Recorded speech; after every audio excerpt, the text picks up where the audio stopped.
Today, we resume our chat about video games, Sea of Thieves, pay to win, all that kind of stuff, and Steve's thoughts about EA Access. What are your thoughts again? EA Access is available. It's like $30 US a year, and you get access to all the EA games that they put in the vault. But they don't put sports games into the vault until they've been alive for 9 to 12 months. It's an old game by that point. People have already switched to the newer version of the game. So, and it's only available on Xbox. You can't use, and maybe computer, but on PlayStation, EA Access isn't available. Yeah, and it's not even been released yet. So, as far as what you're proposing, Steve, let's say new players get recruited, drafted, or what may they be, and your subscription to this, game service would be adding those characters as they come. So, let's say, I don't know, John Quickstick, he gets recruited to the Patriots, and so he just added it to the game. And it's not like DLC you have to pay for, but rather you're paying just for this, DLC to be added. They're already doing that. Are they? Yeah, they update the rosters every time I log into the game. They update the rosters and they make sure everything's as up to date as possible. In football, they even have the announcers record new lines and they drop them into the game weekly or monthly or something. So they're constantly doing this stuff already and releasing this stuff. My issue is that they're breaking the game by so 2018 NHL 2018 comes out, and so as soon as it releases, they're already working on 19. They're working on next year. They need to improve the game and fix stuff and make things better. But when they're doing that, they're starting a whole new game.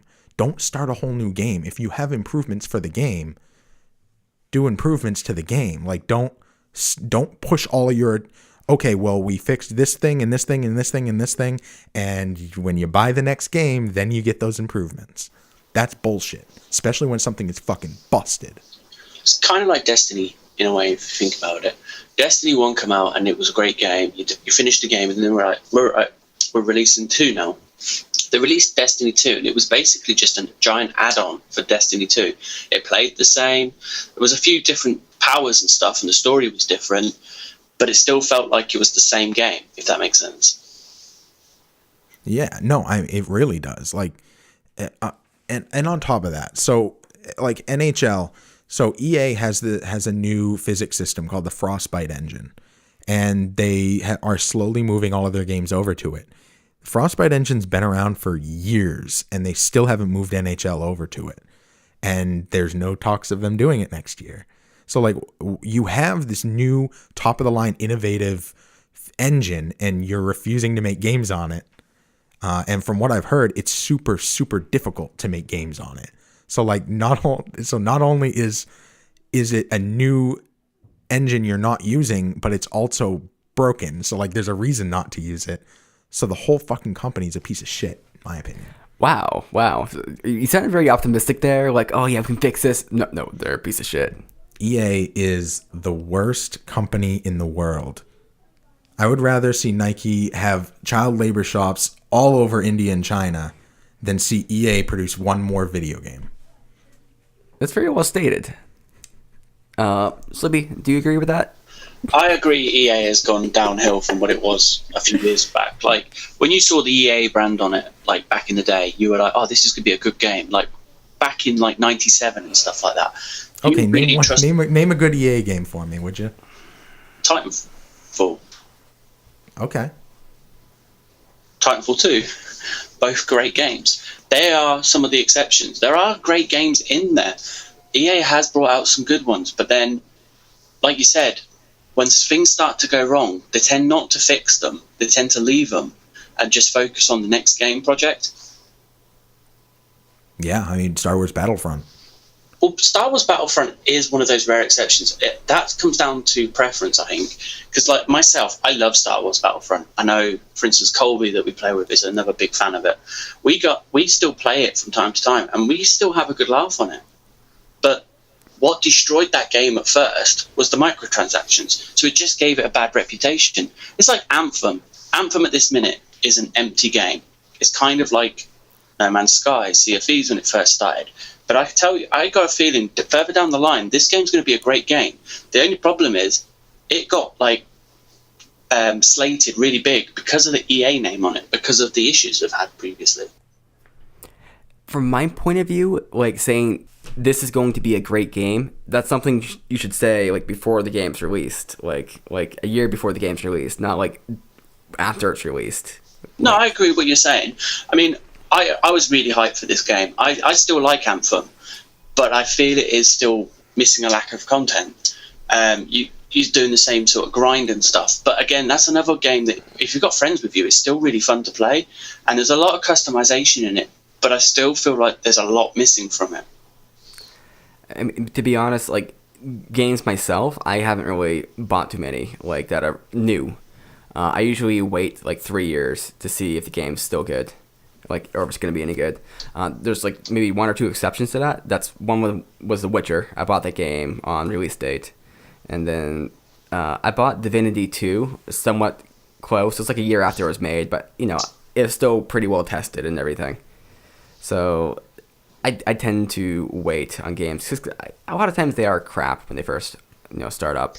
And there ends up being issues. Like The Witcher had a lot of issues as well. I mean, it's worth it to play it, but still, it's kind of like it still had all these bugs and these things that just drove people crazy.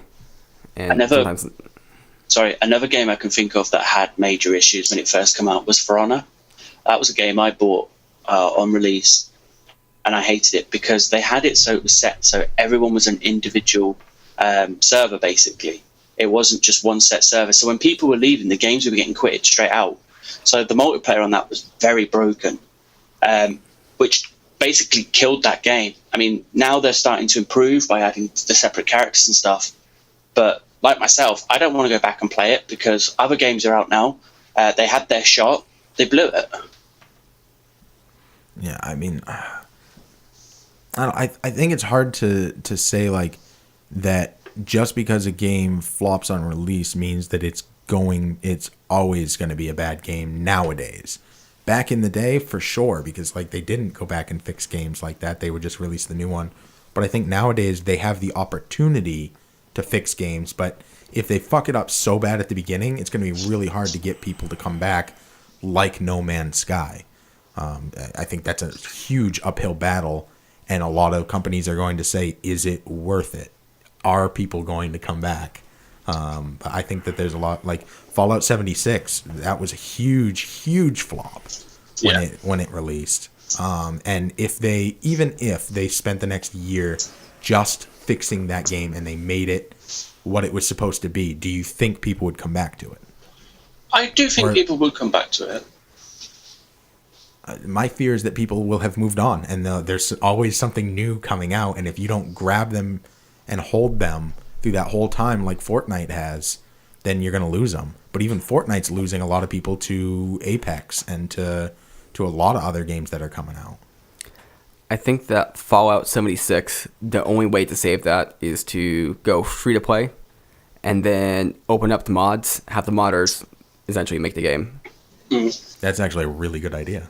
Because they've actually done some stuff already where they've improved the game quite a bit. I mean, mods, there's been a couple of cases where mods have actually made the game. I mean, mods to the Source engine. Gary's mod made entire games. That's true. It's true. It's really weird to think about that, too. Because like you have Gary's Sword, which is Gary's mod, which is the mod to the game. But then people use Gary's mod to make games themselves, which, like, how? You're making a game off of a game. Yeah. It's wild. I think that says a lot about the culture nowadays. It's the ability to change the game. Let's take an example here, right? You have Link to the Past. That's an old game for the Super Nintendo that people have played 1,000 times, and it's a great game. But there's a community out there now that takes whatever chest you're opening that would have an item in it, and it randomizes what goes in that chest. So now you can play the game, and it's like playing a new game. And there's different strategies, and they had to create logic because you can't have the lamp at the last chest because you need the lamp in order to go through certain areas in the game. So they had to create like a logic behind it. And like the modders created a whole game a whole new game within that game that can perpetuate forever because it's randomized. And on top of that, they've added tons of other things. You can randomize what enemies are going to show up. You can randomize pretty much anything in the game. You can randomize what boss is going to show up in the boss room. What entrance. They have entrance randomizers. So if you go in a door, any door in the game, any cave entrance, you'll show up any other entrance. So everything's randomized. And people play it, and it's a thriving community. And I think that's a new thing that's come along in games, the ability to mod games and create new games out of old games, allow people to still play them and get a unique experience. But you've also got to take into account, though, back in the Link's Awakening days, they didn't have the ability to update over the internet. They had to release what was there onto a cartridge or a disc, or going back to the Game Boy, because that's also where Link's Awakening started. You had no other option of connecting it to anything. So games back then were very limited. Now, games like today, I mean, look at Capcom. They've just released Resident Evil 2 and Resident Evil 1. The story's more or less the same, but there's tweaks in it. Like the story, like you can go play Resident Evil 1, for instance, then go and play the remake of Resident Evil 1. It won't be the same because they've actually had the chance to go and add extra puzzles into it, made the bosses slightly different the way they fought, because they've got that ability now to mod the game, like you said. And I mean, this is a conversation I've had too with my brother. Resident Evil 2 is his favorite game of all time. We were playing Resident Evil 1 together. I also had this conversation with my mom because her and I have played Resident Evil a ton. And the beauty of what Capcom did is they released the game that everybody loved with new upgraded graphics on a new console, so you can play it. You don't need to bust out your PS1 anymore. You can play it on your PS4.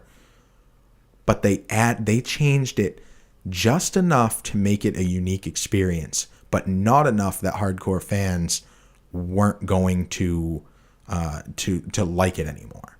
They kept the spirit of it alive, and that was the beauty of it. One of my favorite parts about it is there's this one area that everybody remembers who plays Resident Evil, where you're walking down a hallway and a dog comes crashing through the window and it makes everybody jump because you're not expecting it. In the remake, the dog jumps against the window, which everyone's now expecting because it's been 20 years, and it cracks the glass, but it doesn't break through. And then you keep running, and then later, way later in the game, when you've completely forgotten that the dog even exists, then it comes crashing through. And then it scares you again. And it's taking the same exact jump scare, tweaking it just a little bit, and reliving that moment. It's allowing people to relive their original experience in a new era. Yeah. It's like the liquor in that as well. If you remember the first time you met the liquor, you were like, I know that's going to be there. And then it wasn't. It was slightly around the corner. They changed it just that little bit. So thinking, it's not here anymore. You get round it up. Oh, hell. And I think that falls along the lines with what modders are doing. It's taking an old experience that people love and tweaking it just enough to keep the spirit of the game alive, but to provide a new experience for users who otherwise would have a repeat experience. And that's something that all games need to keep doing, is keep the game changing just enough that it's a unique experience, even though you've played it 100 times. I think that's something Sea of Thieves is doing really well on. They just keep changing a little bit more, and continuing to make it better. And that's the exact opposite of what EA does. Because what EA does, and I will never stop harping on EA because they're fucking awful, is they say, okay, so I've identified all of these issues with the game, but we're not going to do that. We're not going to fix those. Instead, we're going to do this other thing. And it's fucking stupid. And it makes no sense to me because I think they're completely... They're the opposite of Capcom in that Capcom understands what people like about their game and how to keep that alive. And EA has no fucking clue why people play their game and just tries to add a bunch of shit and throw stuff at the wall. What's popular right now? Oh, people love being able to wear different shirts. So let's add 300 shirts that are unlockables, that the more you play, the more shirts you get. That's not why I play fucking hockey. I play hockey for the gameplay. So fix the fucking gameplay. And instead of fixing the gameplay, they add in a bunch of customizable shit that nobody cares about. Well, it could be said that EA is not making games for consumers, but rather making games for stockholders. And that's my problem. And well, it's kind of the inevitable problem of like having these big corporations. I mean, some will have more control over their, say, product or the end goal, but if things get super corporatized, if things get super corporatized like that, then it's what happens. Like, there's a whole thing with Blizzard where they were gonna release a new Diablo or something like that, some new game that people were hyped up for, and then ended up being some mobile game. And It was sad. And people were super pissed about that because they thought it was an April Fool's joke, but it wasn't. And then they kind of patronized them a little bit, like don't you all have phones? And I think that kind of gets to the crux of the entire issue that I'm talking about, in that when you have a developer who's out of touch with why people play their games, they're going to make a shitty game, and they always do. And I don't think that should be something that's ends up being surprising, but I do think it's something that needs to change if these companies want to exist anymore. Well, though, this is the thing, though. If they're making tons of money, from their perspective, are they doing anything wrong? Like, yes. Yeah. Well, some people are saying, you're doing all this wrong. It's like, well, we're getting like $80 billion a year. Mm-hmm. Like, are we really doing something wrong, or are you like the vocal minority? Mm-hmm. No, they're doing something wrong. When it's not the vocal minority, it's that's the only company making that type of game, and they just have no soul. Just because you're a big corporation doesn't mean you don't have a soul. Doesn't mean you need to only be about profits. I think they're just doing things for the wrong reason. If you're doing it because you're making $80 billion, that's not the right reason, and I do think that companies like that will fail. Mm-hmm. I could see EA failing eventually and having to break off or being bought out, because what's helped them so far is I believe they have licenses on sports teams and like very specific thing with sports. So like I think they have the NFL and also the FIFA, like the whole FIFA league. And some people have tried to do other things like other soccer stuff, and gets kind of hairy and into legal gray territories. They do have the licenses, but they're not exclusive. Anybody else could buy those licenses if they want to. Oh, I didn't know that. But so they're the only ones that have, and they're exercising it. Right. There was an argument I saw on some video that was saying that the surge of Rocket League was kind of like let's get the fuck away from EA because they're not making that great of products. Rocket League is a great game. I love Rocket League. We should play some Rocket League. We should. I haven't really played it. That would be a lot of fun. Okay. Another argument that you haven't really thought about is, though, EA doesn't listen to the community.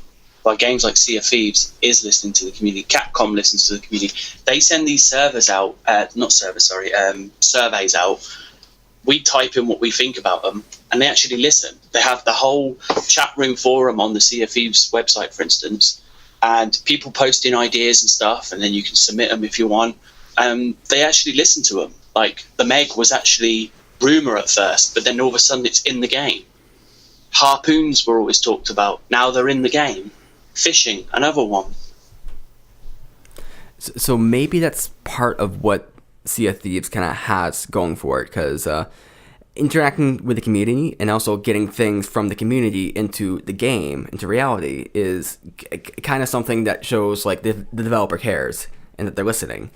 Whereas if you're dealing with some company like EA and they're clearly not listening, they're just doing the opposite of what you want them to do, then that just seems like there's no relationship there. It's like, fuck you. And so I can kind of see, like, I've been a bit skeptical about this whole, like, Sea of Thieves things, because it to me, it kind of sounded like that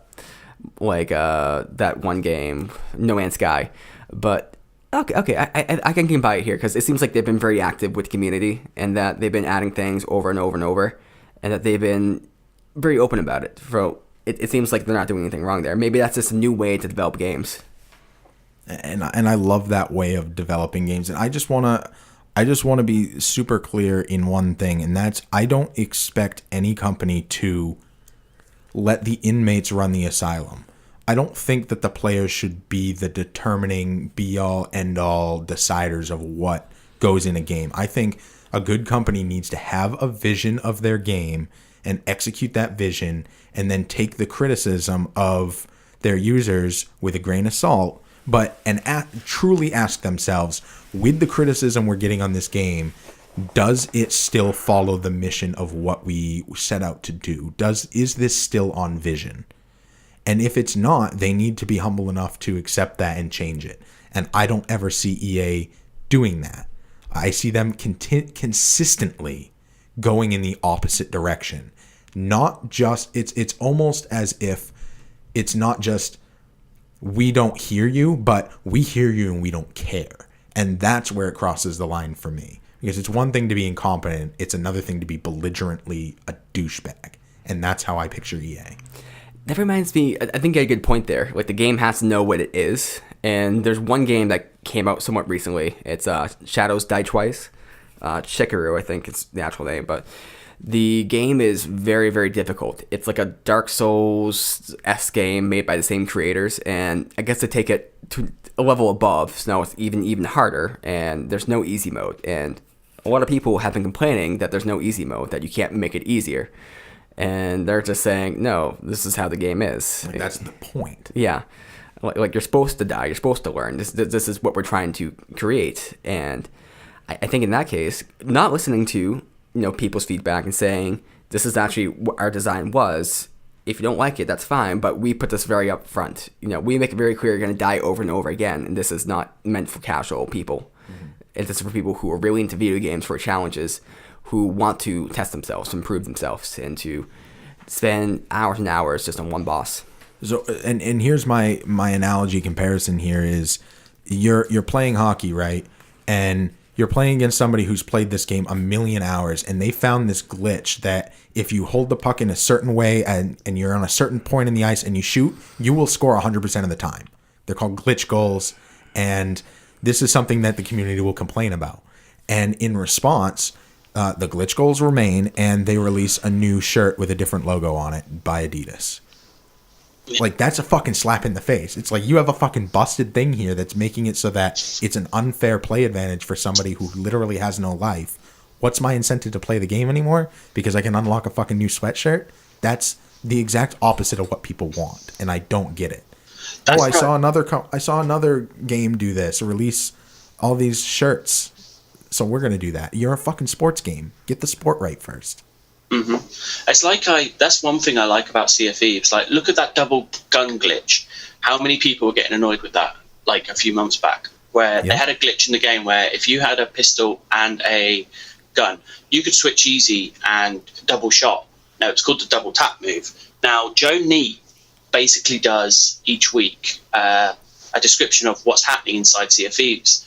And he basically listens to the community and talks about it, and they fix the problems. Because this was one of the things they talked about. So, like, hackers, cheaters, because every game's got them.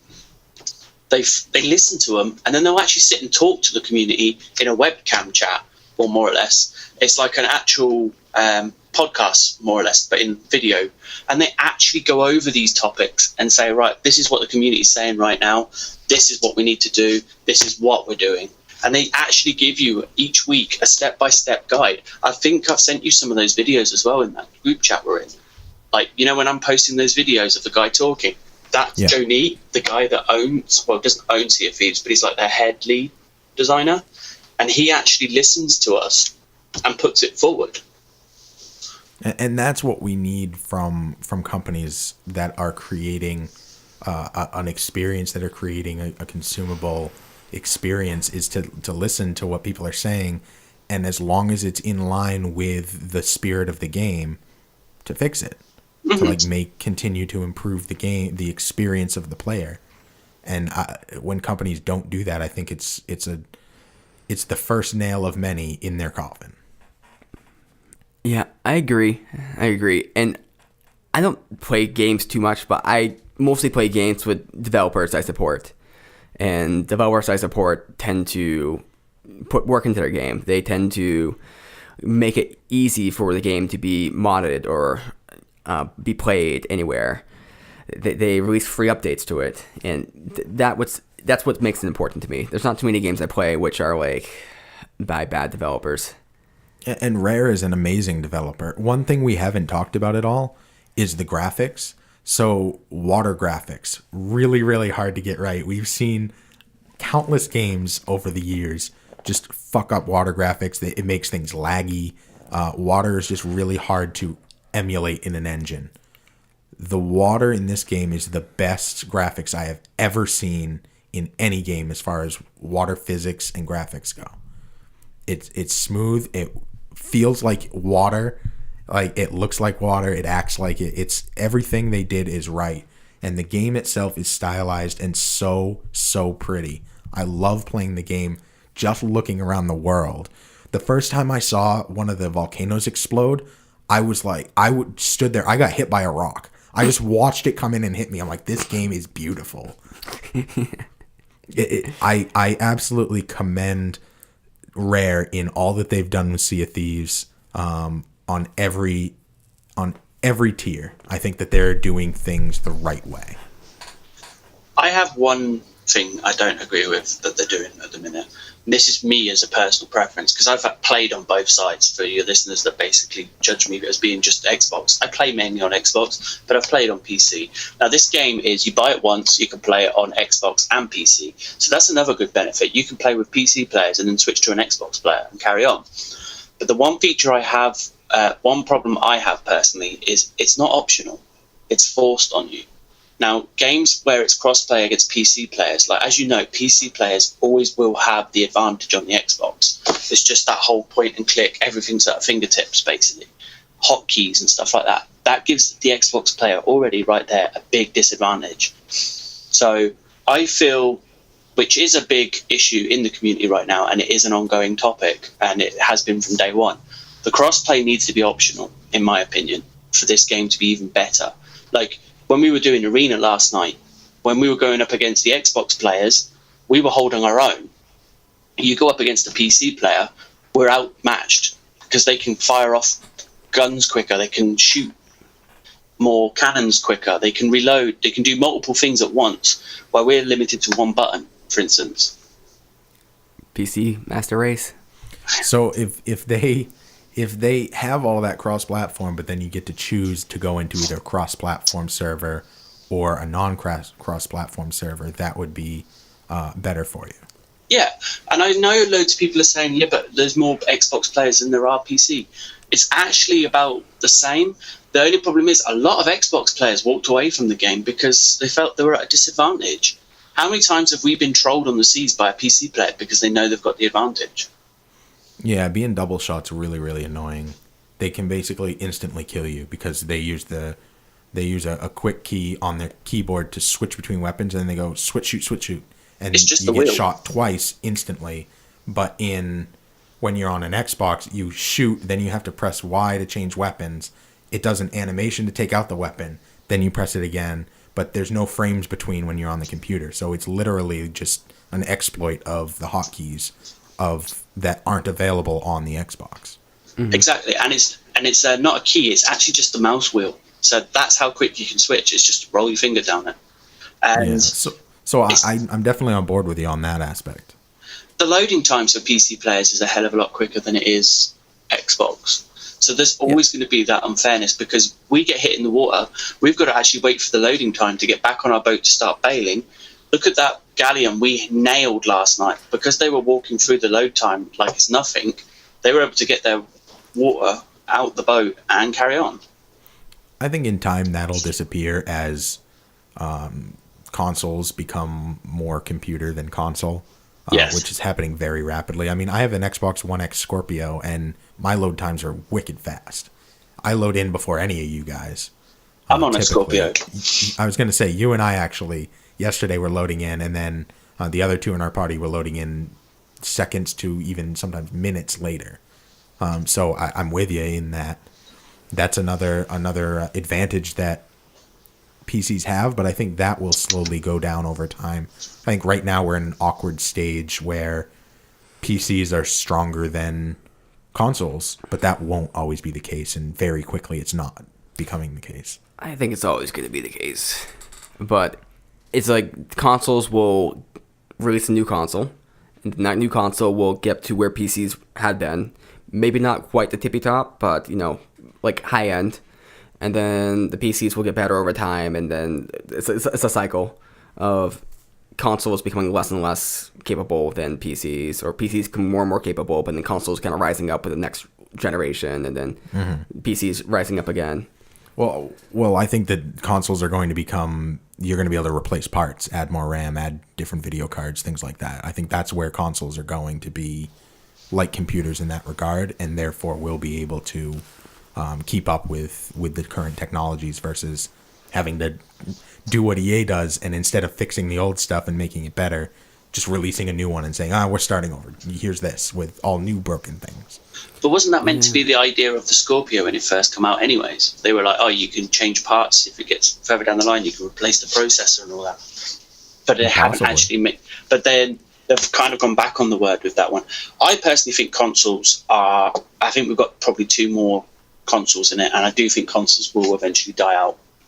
Steam is trying to do something with their Steam OS, where essentially you get a console, but it's a computer. It's really just a computer, but it's meant for playing video games, and it's supposed to be better optimized for it as well.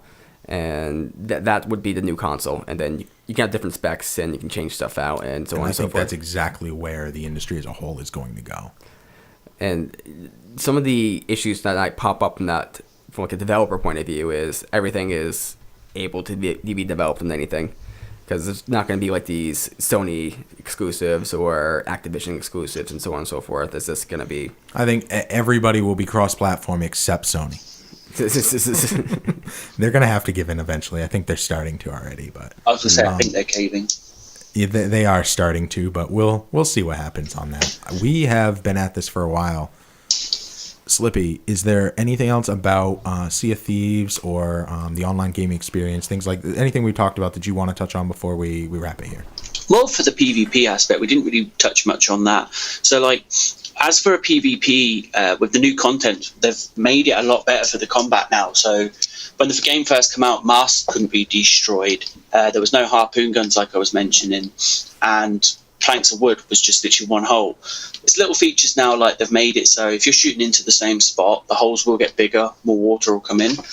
Masts going down makes a big difference in the game now, because obviously you can't move the ship if the mast is down.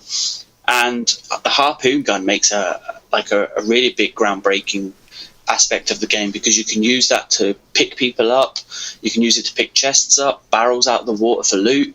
And as you were finding last night when we were playing Mida, you can use it to hook onto the backs of ships and pull you in. Yeah, I really like using the harpoon, and just like you attach it, you pull your ships together so that you're launching around it broadside. And I found that I was starting to get the pattern down on how to make it so we're always broadside and we're just wrapping around and around the ship, like an AT-AT or something. Exactly. It's just the PvP aspect on that is so beautiful to watch. Even if you're watching 2 ships battling out from a distance, it's like something from a film. I don't know if you've ever seen Master and Commander or even the Pirates of the Caribbean. You watch them ships on the films fighting. It kind of gets you in the mood to play games like this. But then you can actually go out and actually experience that. So like the arena mode is like, if you just want pure PvP, just go straight for that. If you want to go on a Tales and massive new stories, like these new storyteller stories they've just added, they're huge. Like these riddles are really good, makes you think. You got to go, all right, so it's not a case of you're on an island. The riddles before was, okay, you've got to go to that bird, raise your lantern, so to speak. It told you it in a story, but now it just gives you bits and puzzles, and you've got to figure out from the islands you've previously been to or what you see around you. Yeah, I definitely love the new storyteller. I like the arena mode. I'd like to play that a little more. And PvP's a lot of fun with that harpoon and with the new additions. Definitely with you there. It's even like the Megs and ghost ships. Using that harpoon gun, you can take them down a lot quicker than previously. It used to be that if you were fighting a Meg, the Meg kept circling you. Now you can hook onto that Meg, and it will actually pull your boat round at full speed, but you'll be able to hit it a lot easier than you would before. Yeah. No, I really look forward to them continuing to improve the game and to keep playing it. Like, I became Pirate Legend. I was leveling up my Athena. I think I'm level 9 now. I'm almost to max level on all that stuff. And now there's these new updates. So there's all this new stuff I can do now that they gave me 2 brand new paths that I can follow and continue to level up. Exactly. And like you said, with the commendations in the game, there's so much to do now. It's never a dull moment. You can't really go on and say, I'm going to go play Sea of Thieves for an hour, because you'll find that you just get so sidetracked getting stuff doing. There's so much to do, and it's a great game just to keep you busy. Absolutely. And enjoy. So where you're a streamer, where can people find you and watch you play? I'm on Mixer at mixer.com/Commando Slippy. Pretty straightforward. And what games are you typically playing? What do people expect to see? If I'm not playing Sea of Thieves, I'm usually on Madden. I also touch on other games like Destiny. I actually do a bit of Elite Dangerous, Ace Combat, because I've got the Thrustmaster controller, which is quite an interesting game to do it on. I also do Division 2. I'm quite a varied gamer, and Battlefield's another one I'm usually playing. Outstanding. Highly suggested. Mixer.com/Commando Slippy. Give him a follow and tell him We Need to Talk sent you. Pepin, what do you got? I don't know. See, what I have, I guess, is I'm going to shout out to Adobe. Hello, Adobe. You guys are cool. Charge a bit too much for your products, but your products work all right. Hey, Adobe, hope you're listening. You're okay. I mean, maybe it's me, but it's very glitchy. It crashes all the time, but it's way better than anything else out there, so I can't really say it's bad. Fair. It could be worse. It could be that program I bought for $300. What if for every crash they gave you 50 cents back on your purchase? Then I'd probably not be paying anything for this subscription here. Mm-hmm. And I bet they'd fix it pretty quick. I hope so. Awesome. Okay, I got nothing. How about mixer.com/TPC Sports? You can hear me be an announcer for our football league, or playing on the football league sometimes with Brian announcing. And I'll actually be doing one tonight, but by the time you guys listen to this, it won't be tonight. Do your announcer voice. But it might be. I want to hear. Which this is pretty much just my voice. No. And then they said, okay, count down. And then they said, like oh that. my god, it's amazing. Red Hot Zone. Do your Red Hot Zone one. Oh yeah, my catchphrase is, so there's in football there's the red zone, which is from the 20-yard line to the end zone. And that's where people typically score. That's where it's easy to kick a field goal, things like that. So I coined the phrase the red hot zone, which is even further in the 10-yard line to the end zone. I think that's the most dangerous part of the field. But when someone gets, like, say they're down on the 9-yard line, and here we are deep in the red hot zone. That was some good gravel. Yeah, that's what the whole thing is, just about the gravel. Red hot zone. Red hot zone. Red hot zone. Exactly. I can't do this very well. Well, so you gotta practice. Slippy, you want to try? No, I'm good. I value my throat. That's totally fair. By the end of the game, my throat always hurts, but it's totally worth it. So anyway, yeah, thanks for joining us, Slippy. It was really great having me. Yeah, you got it. Until next time. We need to talk. We need to talk? Yeah, that's it. We need to talk. Hi, my name is Derek from The Blaze Experience. The Blaze Experience is about gaming. I talk about video games, and the podcasts that I get into dive really deep into the games. So any games that I talk about, you're going to find a lot about the stats and different aspects of those games. For example, if I talk about guns in a game, it might be talking about the stats of those guns, why one gun is good, why one gun isn't good. And I get into a lot of different aspects of that other video game podcasts don't do. So if you want to find out more about me, you can find me on podcastnh.com. You can find me on Twitter at The Blaze Experience, BLAISE, capital XPERIENCE. And you can also find me on Apple Podcasts and many other directories.